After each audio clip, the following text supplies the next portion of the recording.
guys, and welcome to another episode of the Fight Within podcast. Today's guest is someone I grew up watching on MadTV. My older brother loved the impressions he did and loved his stand-up comedy. So it's really an honor to have you here, Aries Spears, ladies and gentlemen. What's happening, baby? What's up, man? Thank you so much for being here, for taking the time to do this, and just appreciate you, man. All love, baby. All love. So just like anything else, you have a very unique a job, if you will, being a stand-up comic, being an actor, and being featured in films and movies. But where did that passion for comedy come from? Like, why stand-up and why start there? You know what, man? I think I naturally had a not to be vain or anything like that, but I think that's something truly naturally funny. Is something that's in you. And I think that I've always had that because my father was always really funny and my mother not as funny, but funny in her own right. And then they just nurtured it even further because, my mother and father, particularly my father, had a love for movies. So, I would watch everything from, and this is me growing up as a kid in the 80s, everything from Miracle on 34th Street to Uptown Saturday Night to Death Wish, the original Death Wish, which my father probably should have been locked up for taking me to go see that because, of course, it had probably one of the most horrific sexual assault scenes in cinema history. Yeah. But my father and my mother, they never shielded me from anything. So I just always kind of grew up watching all kinds of movies, different kind of ranges. And there was really no filter. So, and being a kid of the 80s, once I saw Eddie Murphy on SNL, that just solidified it. And plus, I'd always been able to do impressions because my mother's a jazz and blues singer. Yeah. And I always tell people doing impressions is like being a singer. You have to have an ear for tone, inflection, tonation, rhythm. And that was just something I picked up on really early as a kid. So between that and just being a student of the game and my love for movies, that kind of just nurtured it all. But what does that do? Was there any specific time or moment where you remember having that creativity and having someone like your mom that's a musician? They got to be creative all the time, and in order to produce new content, is that something that got brewed in you to be creative and kind of think outside the box? Well, I always was a stickler for wanting attention. And I always kind of knew at an early age that I wanted to be famous. I didn't know how I was going to go about it. And I have a deep love for two sports, basketball and boxing. So I thought I was going to be the next heavyweight champ of the world. But when I realized you have to work out and eat right every day, I said, fuck that. Because I come from bad stock, man. My mother's from Mississippi. My father's from Tennessee. Salt and grease was relevant in our house. Yeah. We were the only family in the neighborhood to drink fried milk. So I think that's something also in you as an early age where that has to be nurtured, and if you got two athletic parents, chances are you're going to be athletic. Yeah. But, I had two parents that fried everything. I mean, I drank fried milk, nigga. Like we just came from that. So that wasn't going to be it. And then I thought I was going to be, I'm sorry. I'm so sorry. I was going to say, I thought I was going to be a rapper. But that's such a special skill that I don't have in terms of natural ability. I have it if I smoke enough weed and you give me enough time. But yeah, I'm no Tupac. I'm no Biggie. So comedy was always it for me. But what brought that? What speak more on why? Like, did you in your head really think like legitimately, I'm gonna be the next heavyweight champ? Like, why boxing? Where did that look come from? Well, my father was a boxing fanatic, and he introduced me to Ali. And I often get in debates with people, Ali or Tyson. You love your era, you know what I mean? And Tyson was my era. Just like Jordan was my era. So good luck trying to convince kids today that he's better than LeBron, because that wasn't their era. So they Yeah. know their era. But watching and having seen everything on Ali fight wise, and read all the books and seen all the documentaries and all of that, I recognize Ali as the GOAT. And then again, like I said, I grew up in the 80s, so Tyson was my era, and Tyson was the most explosive, fascinating thing to watch during that time. And then, of course, Sugar Ray Leonard, Marvin Hagler, and I just developed a deep love for boxing. And then I've been to half a dozen live fights in Vegas with some of the biggest names. And so and when you love something and you have a passion for it, you think, hey, why not do that? But Yeah. what you see and the work you got to put in is two different things. 100%. But even when you're in it, like, I'm sure me being a former fighter, there's the local guys, and there's that Right. level of talent, and then there's guys that make it to the UFC, to Bellator, and get to fight on TV. Even within the sport, there's levels, and I'm sure it's the same in comedy. There's a ton of guys that are funny at the backyard barbecue, but once you put Right. a mic in their hand and put them on stage, can they handle the pressure? Can they handle the lights? So how did you go about just getting into stand-up comedy? Back in New York, when the Improv was the Improv, they used to have people stand in line for open mic night, and you would put numbers into a hat, draw numbers out of a hat, and if your number got called that night, you got to perform. Well, me, my mother, and my sister all stood in line. We all put in our numbers. None of us got it, and kind of feeling dejected, I was going to head home. And then someone pulled my mother aside and said, there's this club in Harlem called Uptown Comedy Cafe. You might want to go check that out. So we jumped on the train, went up to Harlem. I went on stage. I did my 5 minutes. I killed it. And the bug, that was it. I was like, this is what I'm doing. So, but even with that, I'm sure when you got started, you're super motivated, super hungry to go prove yourself. You look at your guys that you looked up to, like you had mentioned Eddie Murphy. What changes though when you do it for 5 years, for 10 years? You've established a name. You have featured TV spots. What keeps you motivated to continue to get better and put out better content and continue to be creative? Well, one, I don't think I know I'm not where I want to be yet. And for me, it's like, if you're gonna do this, you got to do it at the highest level. Mm-hmm. And I've had spurts and moments of great things, but I know personally for me, I'm not where I want to be yet. So I'd like to hope that before I leave this earth, I can leave some sort of a legacy and a name that's to be respected and admired.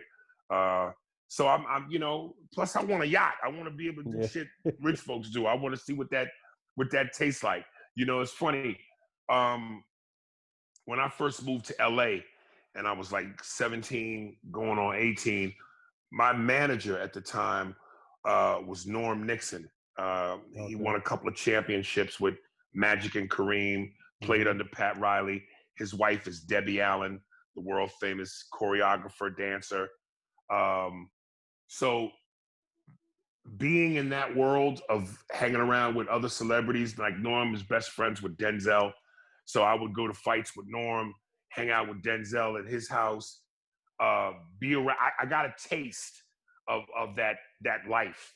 And I was poor coming up. So, to go from poverty to sampling the finest cocaine, I'm hooked. I want to be able to. I don't want to try other people's coke. I want them to come to my house and try my coke. I want them to come to my mansion and see a felony amount, 40 years worth of coke sitting on my coffee table, and I say to them, "Have some," as opposed to me being on the other end. And I don't do coke, so that for the idiots out there, I'm joking, but you get the gist. Yeah, 100%. And what would you say were some major obstacles you had to overcome in the beginning? Because your obstacles now I'm sure different, but in the beginning, to prove yourself, to get into these different clubs, to have even people know who you are, like what were some obstacles that you had to overcome in your journey? Um, it's like you pay your dues. You're doing shit gigs. You're doing it for pretty much no money. Um, you're learning the ropes. You're learning how to develop yourself as a comic, what works, what doesn't work, which is why I always tell up and coming comedians, you know, I know some of these comics, they pay money to attend comedy classes. Hmm. Um, Particularly, some of them are at their local comedy clubs, and they're being run by the owners of the club. And I'd say this, man, stop it. You're wasting your fucking money and your time. No one can teach you this but real life experience. Yeah. There's no way a manager of a club or an owner of a club who's never stood behind that mic and told a single joke can tell you about what comedy is. Just because you own the team don't mean you know how to play the game. You know Yeah. what I mean? I Yeah. ain't never seen Jerry Jones put on a Dallas uniform and a helmet and go out there and get his ass mollywopped. I ain't No. never seen Jerry Reinsdorf or Jerry Krause hit a jump shot.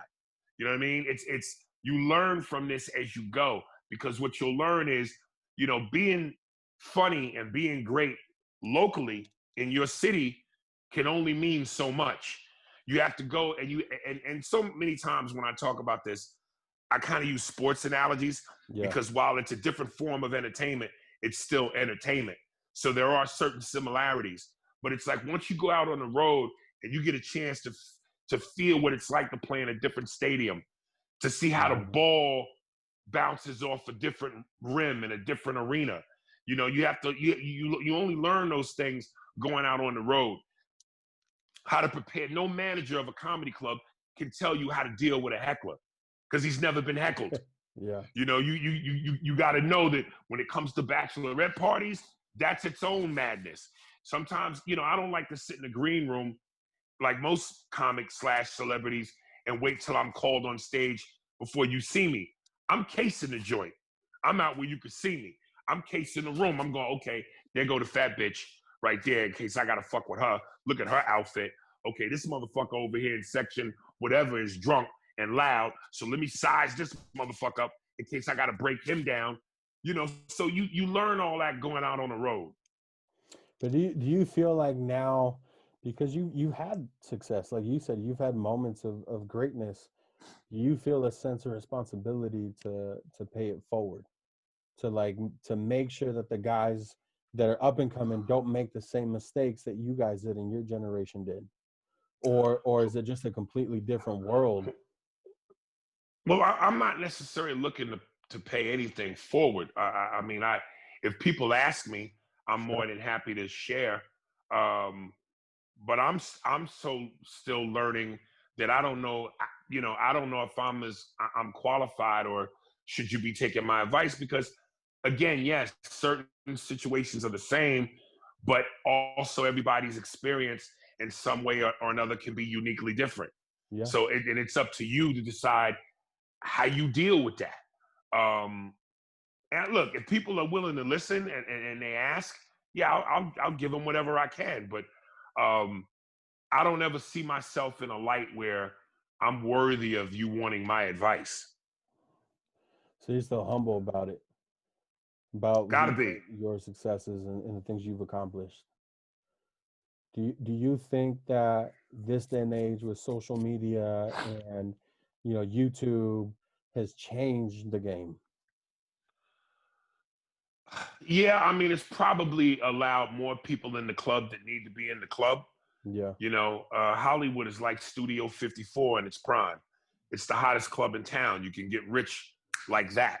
You're always one thing away from having your life change, whether it's a Yeah. viral video, a commercial, a movie, a television series, a stand-up special. One thing can change your life forever and make you rich beyond your wildest dreams. So the line to get in this motherfucker is ridiculous. But everybody that's standing in line shouldn't be in line, because some motherfuckers are garbage and Yeah. shouldn't, and you just holding up the line.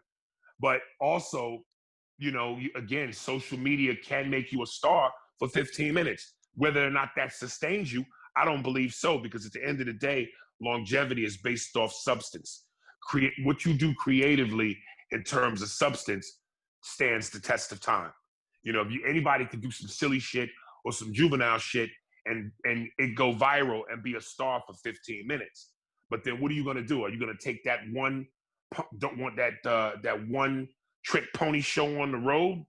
And how far can you get with that? Eventually that runs out. Why don't you think people see that more?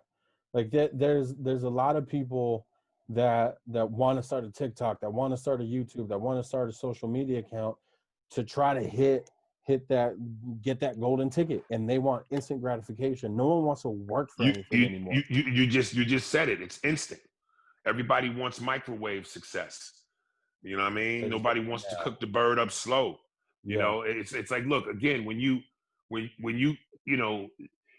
things come with fame, things come with money. And when you got fame and money, you can get a lot of shiny shit. So if people think, hey, all I got to do is come up with something real quick, it go viral, I can have a lot of shiny shit. And listen, you can, but again, how long will that last? It's fool's gold. Yeah. If you can get it. But if that's what it is that defines your happiness, then you're not going to be very happy. Do you think some of the art's been lost because of that? Because before, you'd have even let's just take fighting for example. People would fight for free to go prove themselves. People, right. Anybody will do anything for free to go prove yourselves because you're hungry. Yeah, but that's what I'm saying. Do you think that now, this day and age, because of social media and the platform that gives people, do you think that the art has been diminished a little bit, or that they've taken something away from it? Yeah, a little bit. Like I said, it's at the end of the day, the good ones are gonna be there. The good ones are gonna shine through.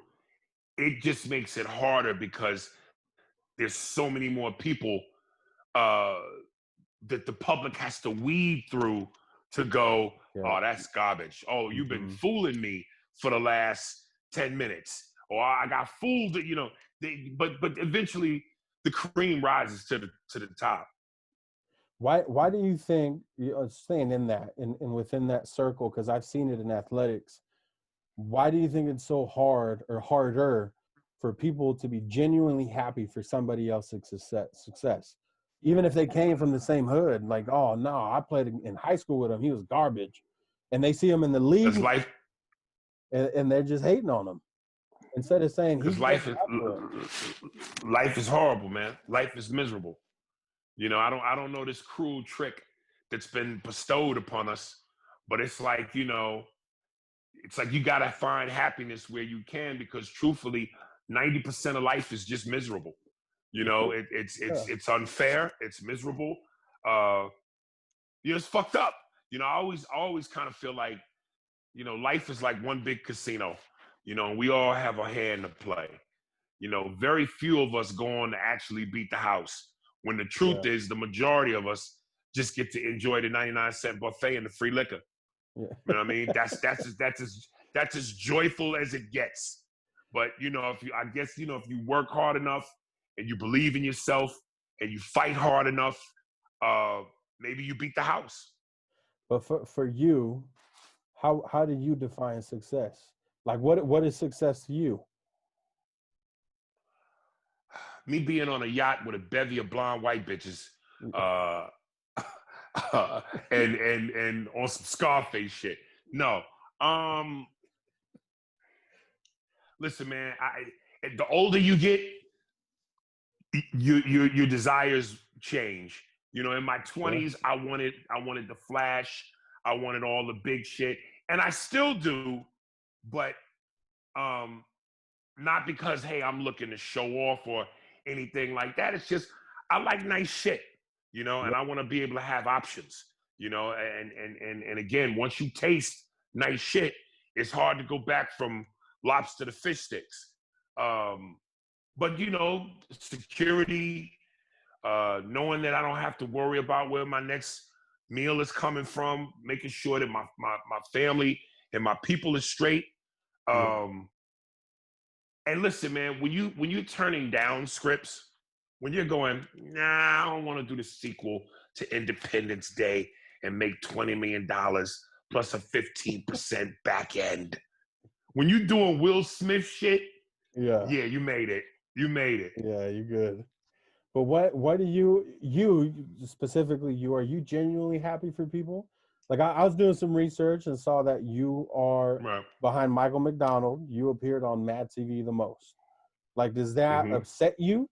Or are you like, damn, like I wish I would have had more than him? Or are you like, that's dope? You know, he was on it. No, listen. I'm look, life is hard. So whatever you get, mazel tov. You know, Yeah, I hat tip to everybody. So it ain't necessarily about them and their happiness. I just look, we all know life's unfair. sure. But it seems like at times life goes out of its way to just be fucked up. Yeah. And I think that there are certain natural human emotions Mm-hmm. that people don't want to admit to because they don't want to be labeled a hater. They don't want to be labeled bitter. But think about it like this. If you've put so much energy and passion and blood and sweat, and when I say tears, I mean literally tears. You have cried over this. You have talked to your mama and cried over this. You have wanted to quit. You have felt so depressed, you felt suicidal. And then you watch and you sit back and you see how sometimes other people come and, sometimes, life is timing. This game is timing. But timing wise, people came along and reaped the rewards off of something. And maybe something happened for them that you felt, and not to say they didn't deserve it, not to say that you're not happy for them, but you felt you were just as equally deserving. Mm-hmm. And for whatever reason, it didn't happen. How could you not feel a certain kind of way? Yeah. And to ignore those feelings, I think it's to ignore the truth. Now, as long as you're not doing anything to probably take money out their pocket, sabotage them, throw dirt on their name, you should be entitled to your natural feelings. Yeah, 100%. So where do you see in a perfect world, where would you want to take your career next? Like what do you want to accomplish? Uh my biggest challenge is just trying to get the people who perceive me a certain way Uh-huh. to understand that perception is unfair, and it's not true. Um, I'm in a business, and not just this business, but in life, people don't like to hear the truth. People No. people want to be lied to. People want their asses kissed. And when you don't kiss ass, and you are truthful, and you are aggressive, and you are black, and you are a man, that comes with a stigma. Yeah. Um, and let me go back to boxing again. Um, I think Joe Frazier. Did I lose you? No, Oh, I'm here. I'm still here. I think Joe Frazier told Marvin Hagler at one point when he was coming up, "Look, man, you got three things against you. You're black, you're good, and you a southpaw." So it's like, being a black man in America, anytime we speak at a certain volume level, we're a threat. We're angry. And those are two perceptions that I think are ridiculous. Do we have a right to be angry? History says so. Mm-hmm. Uh, I said angry and Good. not for Marvin Hagler, but Oh. just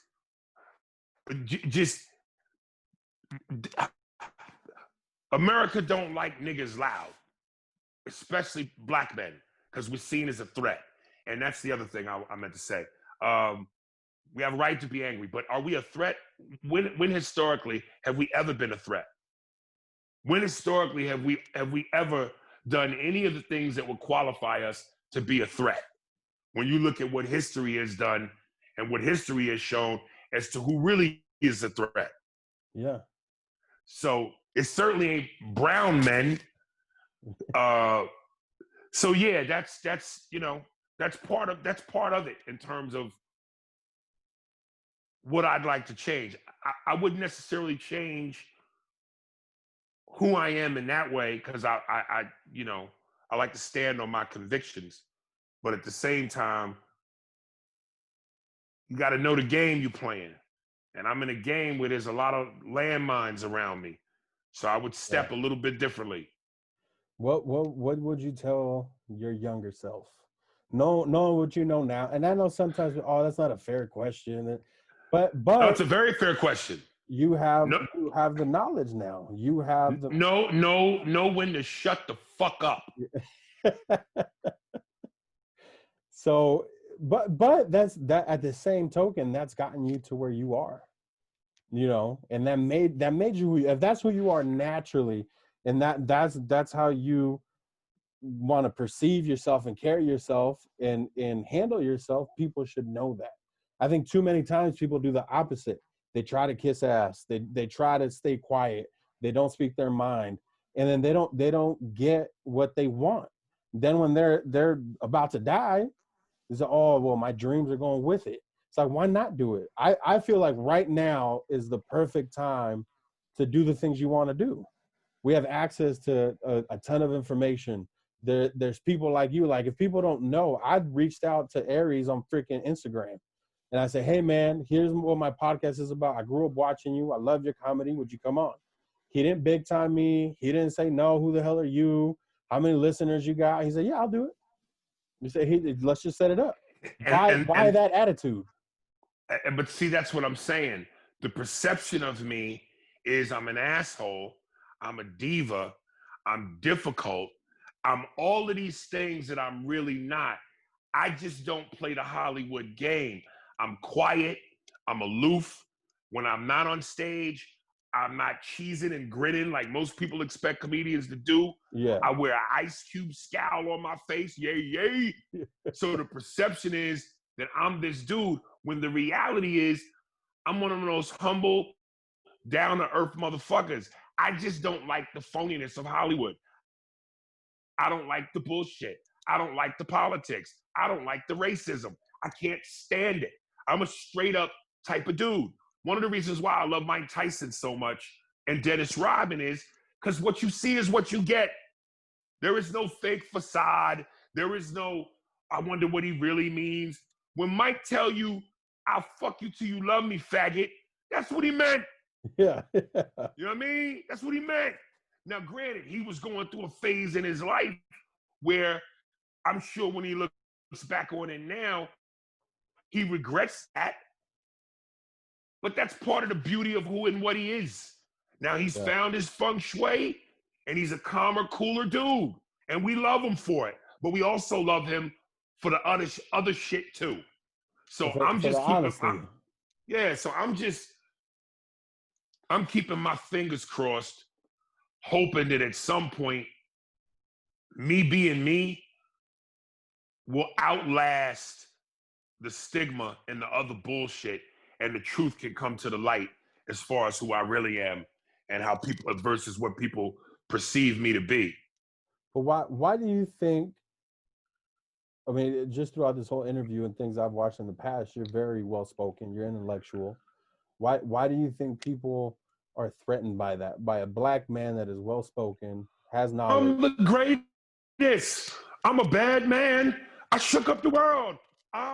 Rumble, young man, rumble. That nigga was hated for them same reasons.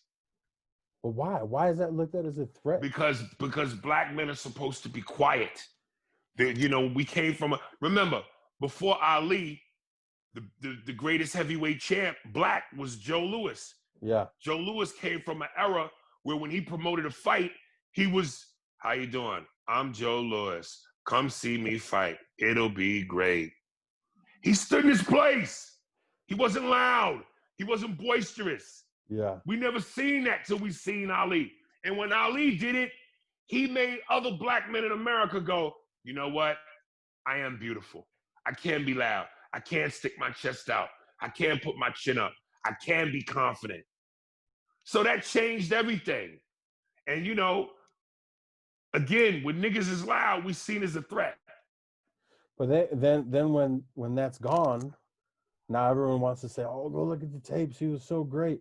But why can't you when it's accept it gone, when it's happening in front of you? Why can't people accept greatness? Like why do they not want to witness it? They always want to hate on it, be negative. Why? they don't mind greatness as long as black masculinity doesn't come with it. If you can be great and be quiet, that's better to them than being great and being loud. Yeah. You know, listen, man, let's be honest. Black people dominate sports. 100%. You know, there is no more of a testosterone, put my big dick on the table, who got bigger nuts ego contest than being able as a man to say, I physically am better than you. Yeah. And when you have black men who come off in a professional sport that so many that we dominate, that's hard enough for a lot of people to take. But damn, nigga, you loud too? It's too much. But even in athletics, why do you think, and the NBA's done a little bit of a better job with it, but even like the NFL, like players associations, why do you think that they don't teach they don't have goals or access to things after basketball? Like it's been, I mean, Antoine Walker played for the Celtics and was on the 30 for 30, the broke one. And it's like, why do we not have things in place for people that entertain us so much and gave up so much of their time and blood, sweat, and tears? Why do you think they are? Is it because they're not educated themselves? Exactly. Well, no, not educated from a I'm not smart standpoint. No, not in that sense. No, but we've always been taught the show and not the business. So, you know, we've always been groomed to be great athletically, but we've never been groomed to be great in terms of financial intelligence. Yeah. So when you don't have that, when you don't know what to do, and you're not prepared for life after sports, and you think with your ego that this is going to last forever because you're so dominant and strong, then when that day comes and you ain't ready for it, you fucked.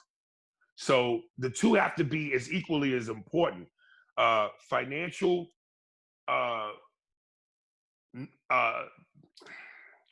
nurturing has to be just as important as physical nurturing.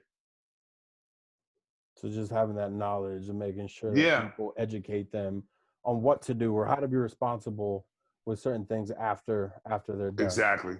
Yeah. So my last question I always give anyone that I'm honored to interview is, what advice would you give some up and coming comic, and more specifically a Black up and coming comic in the times that we're in now? Again, sports analogies, but it's the closest thing to me.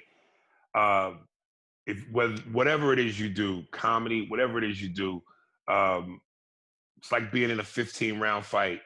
Sometimes you just got to cover up and take the rib shots. But no matter what happens, answer the bell. Mm-hmm. Until the motherfucker's done, answer the bell. Because this motherfucking game will beat your ass. And it'll make you want to quit. It'll make you want to think about suicide. It'll fuck with your head like nothing else. But answer that goddamn bell, man. You know, one of my favorite scenes that I'll go watch when I'm feeling depressed is, and I know, like, you know, in terms of man movies, Rocky to a man is what 50 Shades of Grey is to a chick, you know. And I know of all the Rocky movies, Rocky V was the least liked, which I think was one of the top ones. But that scene where Rocky goes to the gym, old gym, mixed gym, and he's standing outside and he has a cigarette in his mouth and he looks at the picture of Mickey. He's like, "How you doing, Mick?"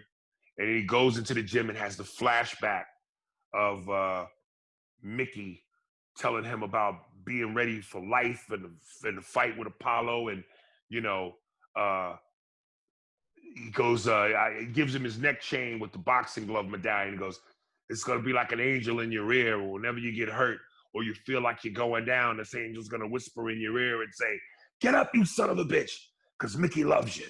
And Rock starts crying. He goes, "You was the angel." So it's like, get up, man. Just get Yeah. up.